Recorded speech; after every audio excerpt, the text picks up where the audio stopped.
The first roar ruptured glass in 3 palaces and stopped the rotation of a chandelier mid-swing. Across the emerald canopy of Keth Aru, courtiers flattened their frills and hustled backward, giving the queen the space that grief demands or devours. My sons, Queen Shala's mandibles clicked, a sound like 2 knives politely refusing each other. Where are my sons?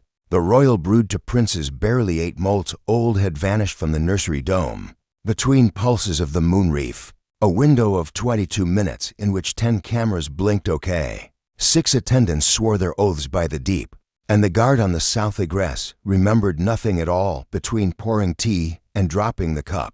The cup shattered. The silence did not. Shala's crest rose and fell, her biolume strobing the sharp blue of rage. Locks, doors, names. The chief of ladders, which is what Kethi called anyone in charge of making a crisis into stairs, stepped forward with a slate. Majesty, we have sealed the city ports, grounded the skyskippers, and pinged every vessel within to jumps. Interpolity notices are drafted. We suspect abduction by off-worlders. Black market menageries pay for royal blood, even if we find the act itself. He trailed off. Something in the room smelled like honesty about to suffer. Say it, Shayla snapped. Impossible. The nursery dome had grown from living reef bone, engraved with the history of mothers who'd kept their broods breathing through famine, fungal bloom, and war. Its seams wept sap that cured into crystal harder than envy. The doors responded only to the queen's scent, the prince's breath, or the nurse who had raised 3 generations of Kethi rulers. Without ever once being surprised by a cry in the night, all 3 had been present. All 3 now tasted of fog, a soft, floral nothing that clinged like politeness. The queen surged out of the throne like a thrown net. Fog is a word. Words have owners. Her eyes for coins of black glass shifted to the ambassador from the diaspora of soul, a human woman who had learned to breathe in Kethi humidity without sweating out all her dignity. Ambassador Leo Biddy abode, a human trick that struck Kethi as too much spine into little space. Majesty, your traders brought sleep flowers last year, Shayla hissed. They made the reef keepers giggle, and the fish sleep belly up until someone sang them awake. Has one of your wolves stolen my brood while my palace laughed? Lay's mouth tightened. Sleep flowers are a shared pharmacopoeia project with your botanists. Abuse is a felony in our law and yours. I will search human traffic end to end. But she stopped, weighing the room. You could measure a foreigner's competence by how well they cataloged your silences.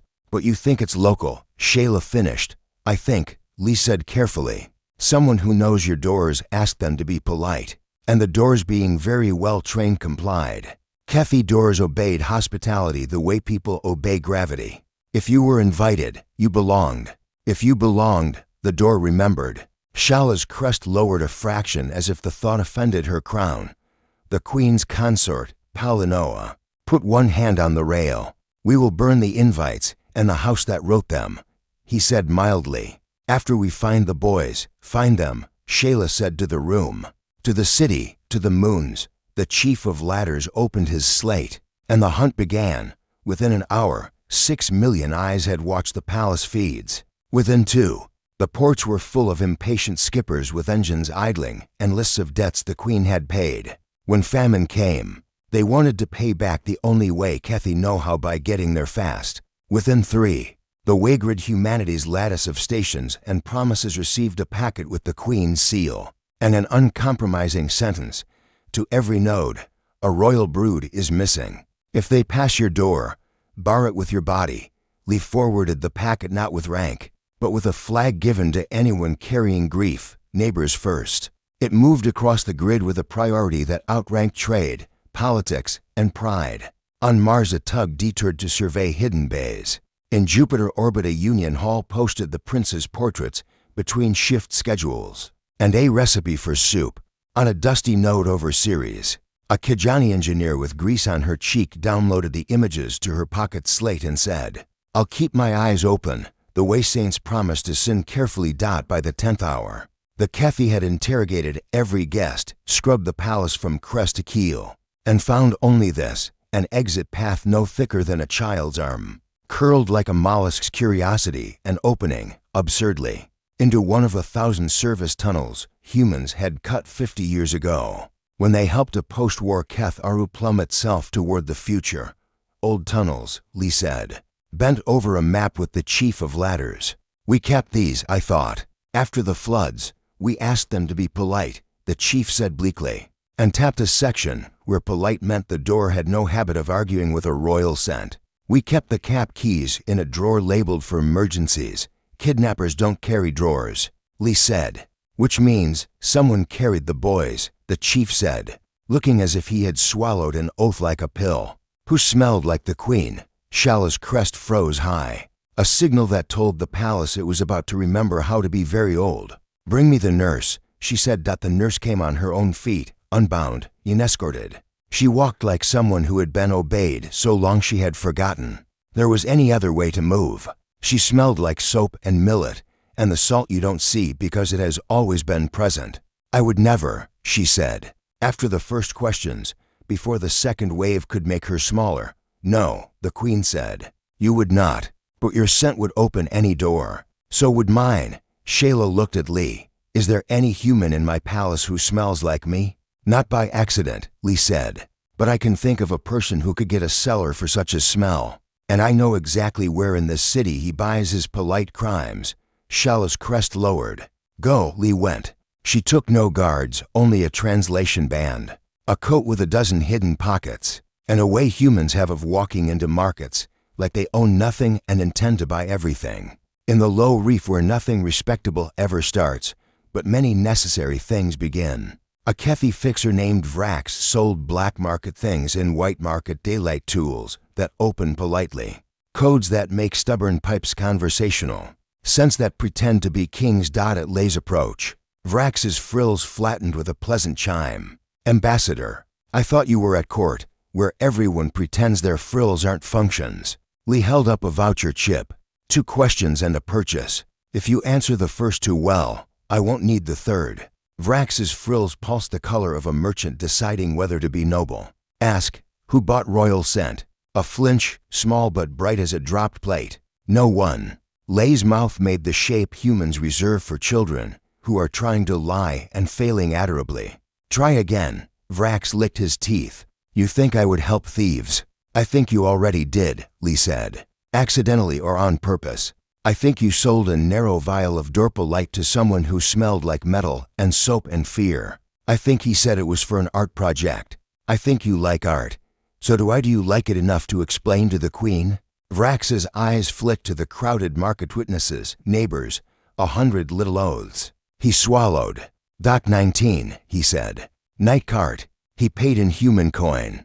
He walked like he'd never danced at a reef wedding. Lee slid the voucher chip across the table anyway. This is for the truth you told yourself before you told it to me. Vrax blinked. Why? Because I have to build a habit out of paying for honesty, Lee said. I'll need it again. She left before Vrax could decide to be insulted. At Dock 19. A night cart and unremarkable hauler had left 3 hours earlier with cargo manifests that listed nothing except scrap and milk. Milk is a word you can hide behind. It covers sins with a thin white virtue. Lee pinged the waygrid. The cart had taken Corridor Blue into the human district, where vents smelled like cinnamon and wet dog and ships. Lee walked faster. She didn't pray. She made a list. At the end of it were to princes asleep. Jax Calder was the sort of human who leaves 2 pillows on the floor, because the second one always tries to escape. He worked the graveyard shift at Port Authority Channel 16 traffic control. The dull heroism of keeping freighters from trying to occupy the same meter of space, and spent his days volunteering at the Wayhouse, a neighborhood clinic where sleep refused to negotiate and babies took sides. He also had a bad habit of bringing work home, broken radios, orphan kittens, an entire coil of fiber that he swore would be useful, and last month a juvenile Kethi ghost moth that had followed him through the market humming, at the exact frequency of shame. He had fed the moth sugar water and apologized to it for brows he had not plucked. The moth forgave him. Tonight he'd brought home nothing but exhaustion, that heavy coat that smells like coffee, and burnt sugar and other people's urgency. He kicked his boots off at the door, told the room lights 30, and collapsed sideways on his cot. Arm flung over his eyes, he woke to a weight on his chest. Jax did what competent people do when reality tries to change genres on them. He lay very still, breathed quietly, and took inventory. The weight was warm. It vibrated faintly, like a purr with performance anxiety. It smelled like resin and rain on metal. It moved, a small shift with claws. Carefully retracted, he pulled his arm away from his eyes and looked down into the face of an angry raspberry. Prince. Cartho Jax did not know his name, yet stared upward for black eyes, full of sleep that had not yet admitted it was waking. His crest, still soft at the tips, molting late, then, was pressed under Jax's collarbone like a bookmark between chapters. Across Jax's ribs, another weight, a second Kethi child. Smaller, the deep blue of night water, whose crest had found the pocket of Jax's t-shirt and claimed it. The smaller one opened his mouth and made a sound like a kettle thinking about whistling. "Hey," Jax whispered, because the air asked for it. "Hey, little man. You lost."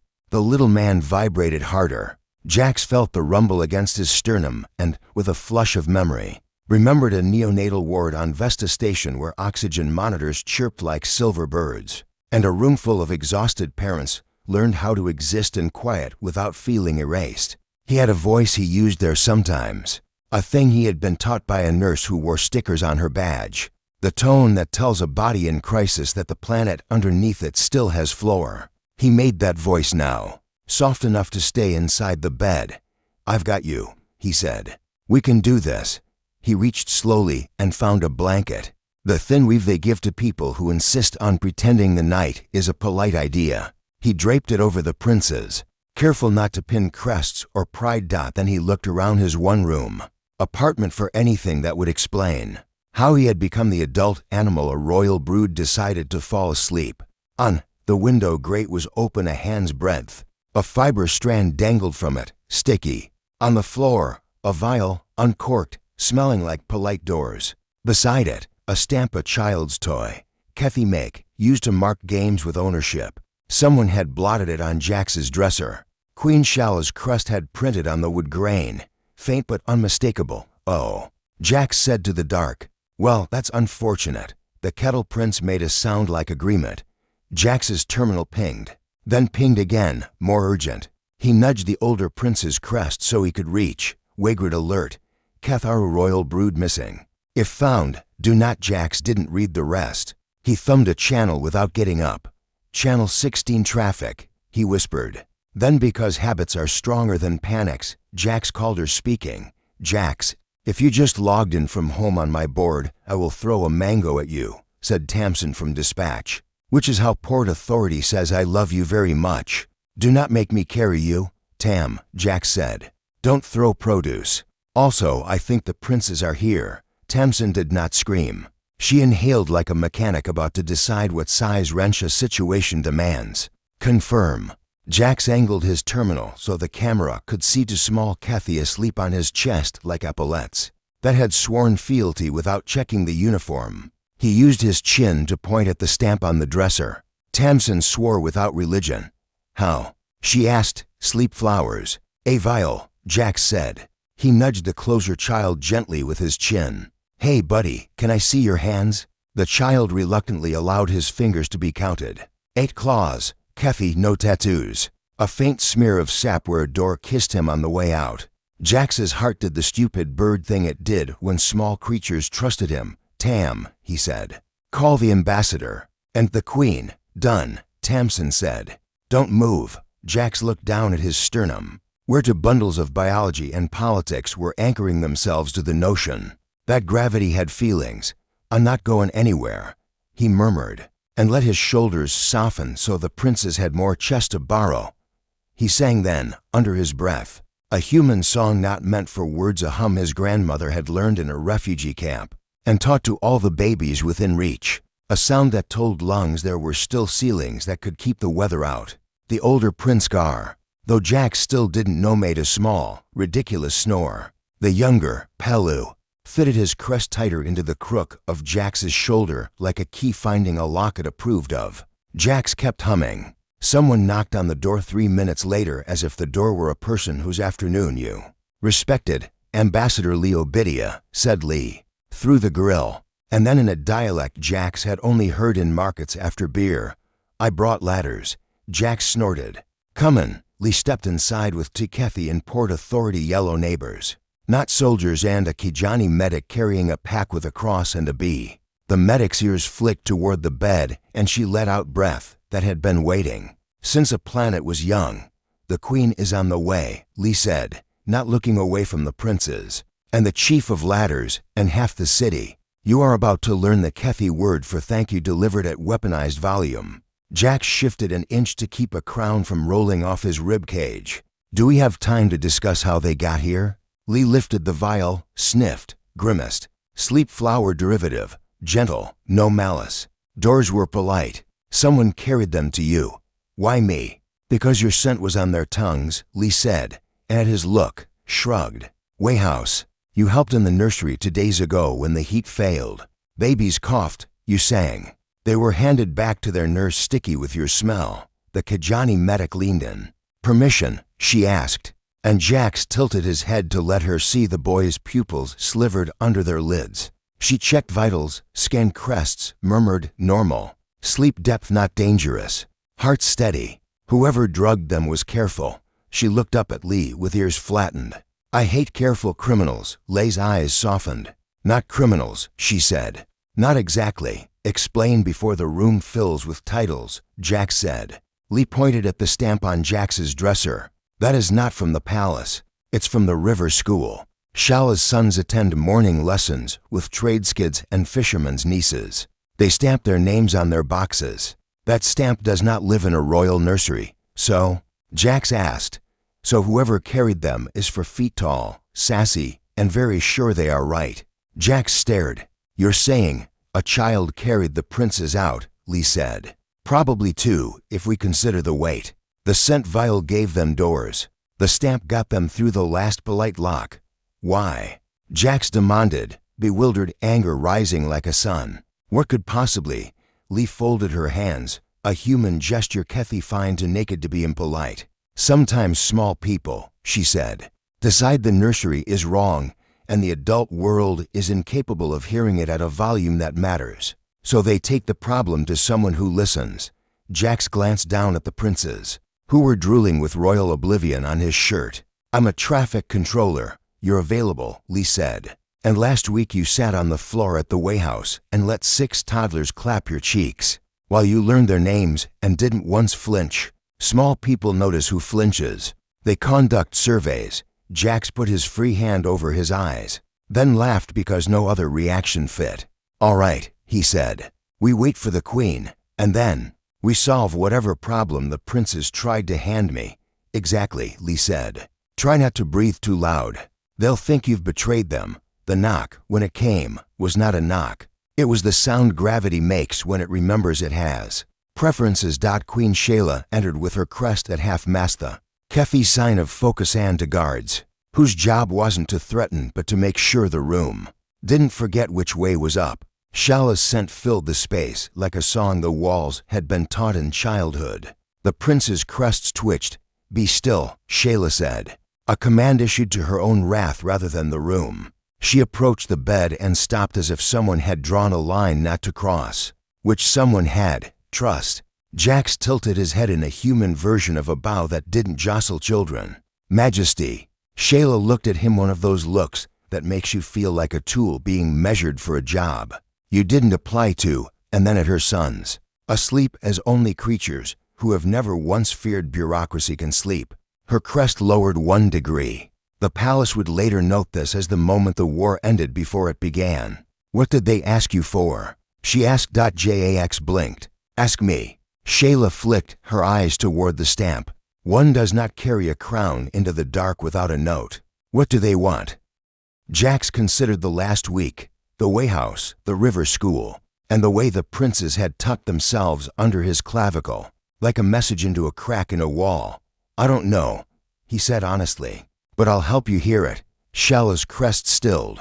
"You will come," she said. Not a command, a logistics decision. The guards pretended not to hear that a human had just been dragged. Shala's court did not like bringing the outside inside. Courts are machines for making weather indoors, but the queen insisted, And so the palace filled with unfamiliar smells, poured authority coffee, burnt optimism, Wayhouse disinfectant, sterile forgiveness, and Jax's laundry, citrus, and poor decisions.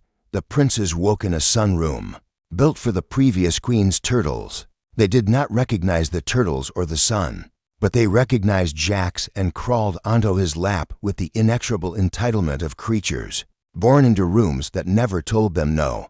Prince Carr sat up and looked at his mother, then at the ring of adults who were learning to look less like a storm and more like furniture. He put a hand on Jax's chest and patted twice, as if to say be useful.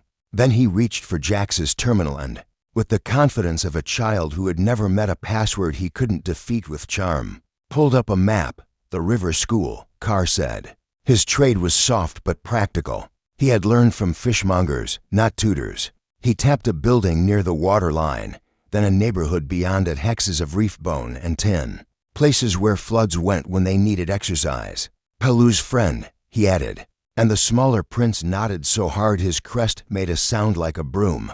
A friend, Shayla repeated, as if the word had an entry in the index of things a queen should fear. The chief of ladders keyed the map. The screen bloomed with red evacuation paths, high water marks, the slow throat of the river, and the quick jaws of the sea. That district's barrier pumps are 15 years old. Last month's storm overloaded too. Lee leaned in. Angel's crew keeps testifying at council that the barrier siphons are miscalibrated. She says they take water off merchants first and leave the low reef wet. The council keeps scheduling later. Tamsin from dispatch arrived with a fistful of forms and 0 patience. Later is a location we do not deliver to, she announced, and slapped a hot work permit on the table. If the barrier's misbehaving, we fix it now. Queen's authority. We can fill the paperwork in while we sweat. Jax looked down at the princes. Is that it? Your friend's house gets wet and no one. He stopped, because he didn't know what came after no one in Kethi grammar. Prince Palu made the kettle noise. He float, he said. He's small, smaller than you? Jax asked. Palu's crest sagged. He not remember up. Jax swallowed his heart back into its cage. He glanced at Shayla. Majesty, with your permission. Shayla's crest flicked the way storms move when mountains are in the way. Take what you need. Leave what you don't. Bring me back my son's friend, and the head of the person who thinks later is an acceptable verb. Lee coughed delicately. We will bring you minutes, she said. Heads are bad at attending meetings.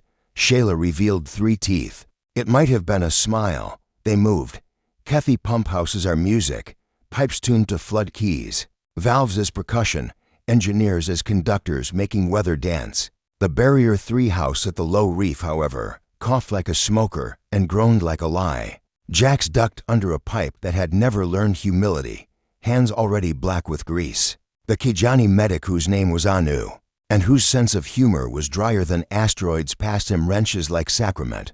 You know our pumps? She asked as Jax coaxed a stubborn joint into remembering friction, has preferences. I've never met a pump that didn't want to be listened to, Jax said. They're like toddlers with jobs. Anu's tail twitched with something that might have been approval. Your form is good. Did you read the manual? No, Jax said. But I read the comments. Lee stood at the control board, speaking 3 languages into a headset trade. Kethi valve can't, and Tlaloc water pearl coordinating with upstream cold siphons that could take the fever out of a bay. If you asked nicely and called their technicians by name. Tamsin ran cables and swore at bureaucracy in tones that soldered connections by shame. The chief of ladders watched the numbers roll from bad to possible. The way people watch cake rise when the company had better be impressed.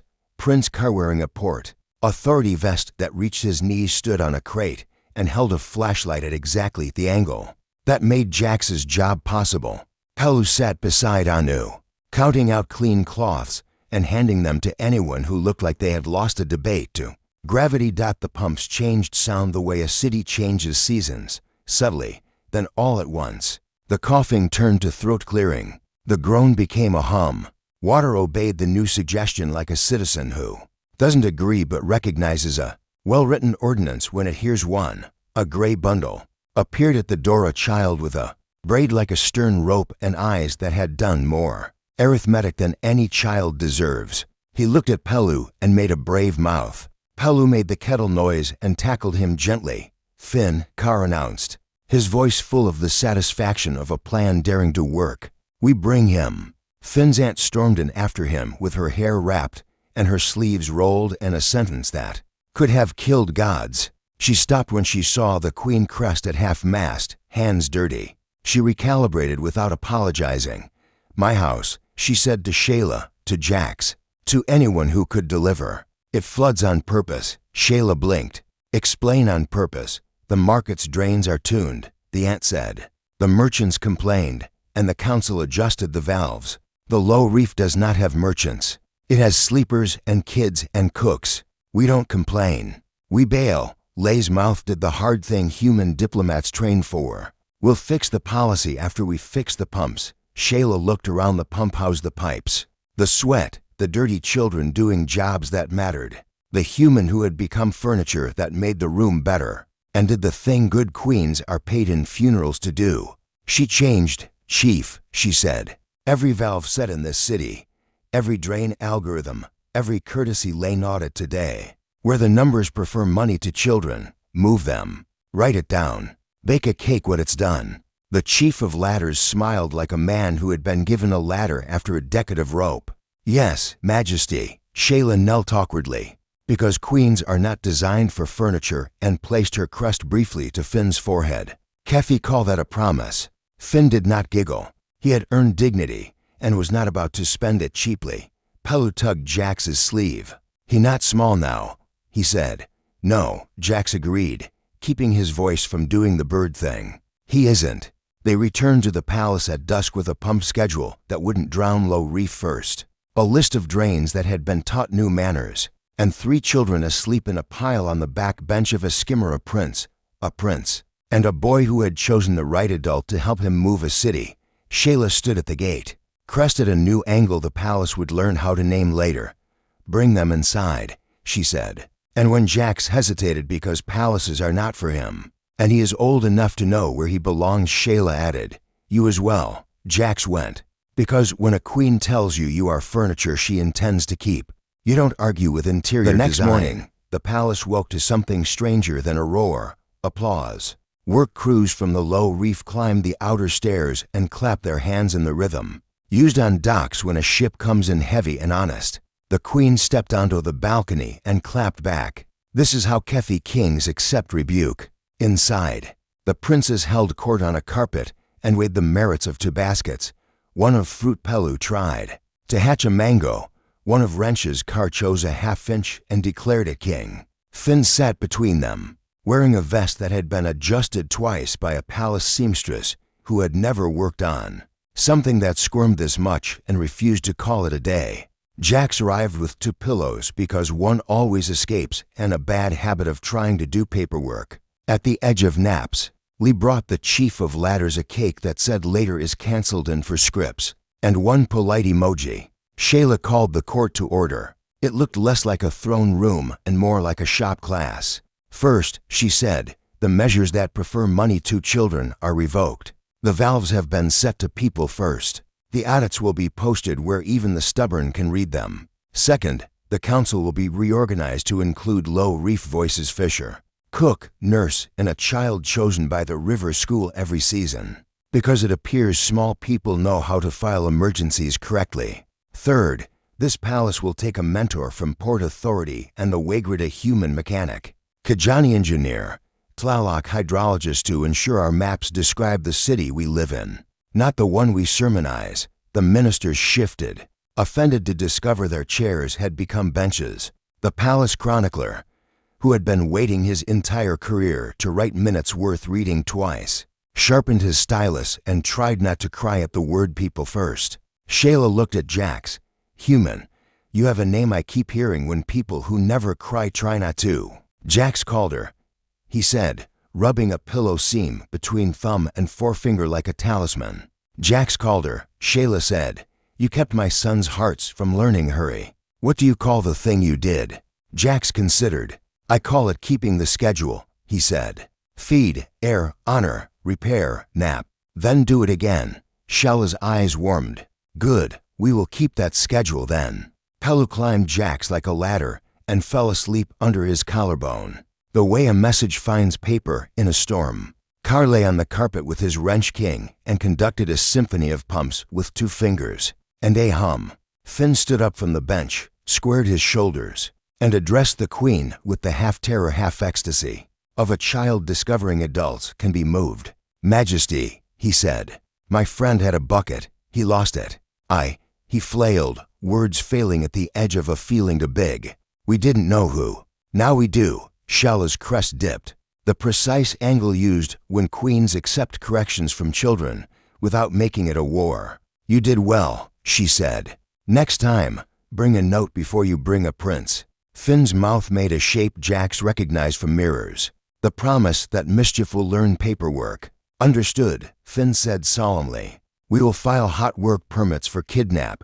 Tamsin choked on cake. Lee patted her back while keeping a straight face fit for diplomacy and funerals. There remained the matter of the night cart, the scent vial, and the helpful adults who had managed to turn a city into a machine that flooded the quiet first. Shayla handled them the way a river handles reeds. She bent them until they either learned to dance or drowned in their own stiffness. The fixer Vrax kept his shop, but now sold only truth. The shelf where vials had sat displayed a sign, "Polite is for doors, not crimes." The counselors who had said later learned to keep minutes. The ones who couldn't kept geese. The geese were unforgiving. In the evenings, in the sun room that had once held turtles, Jax sat on the floor with a pump manual and a princess and a boy. He translated graphs into stories, cartoon stories into valve songs. Pelu tuned the songs to kids' throats so they could yell them in the right key during storms. Finn drew maps that told the truth without hurting on purpose. Shayla came sometimes, when queens are allowed to be furniture. She watched her sons learn that up is a direction you can give to someone else. She listened to the human hum, a lullaby that did not belong to this planet, but had decided to live here anyway. On founding day, which the Kethi did not celebrate until humans taught them how to love a schedule, the palace opened its doors and posted the audit charts next to a table of sweet tea. A sign with a B on it read, "Neighbors first." People came and touched the paper like it had temperature. The chief of ladders stood beside the charts and explained over and over how a valve can be taught manners. He never once grew bored. At dusk, Shayla stepped onto the balcony and looked at a city that had decided roaring was for lullabies now. "My sons vanished," she said, voice like a tide deciding which direction is home. "We found them where neighbors are kept. We will keep them there from now on." She turned, unqueened herself by half a degree, and set her crest briefly to Jax's hair. "Thank you," she said, weaponized and sincere. Jax, who had been taught by a cartoon bear on a children's network to accept gratitude, without hiding from it, nodded once and said, "Reported," which is how Port Authority says you're welcome when the world has learned how to stay up without falling. That night, the princes went missing again. Not lost missing in the way sleep makes people miss on purpose. They were found under a table in the sun room, one on Jax's chest, one behind his knees. Finn wedged between like a confidence. The room smelled like soap and pumps and cake and a little like queens. Lee stood in the doorway with the chief of ladders and the Kijani medic and Tamsin with a mango she hadn't thrown. They watched for a minute, then 5, then the length of a good song. Shayla looked down at the pile and made a sound that would never again be called a roar. In the palace minutes, though the word remained in the dictionary, next to a definition amended that day, roarv, to make a sound that turns a city toward children. See also, lullaby.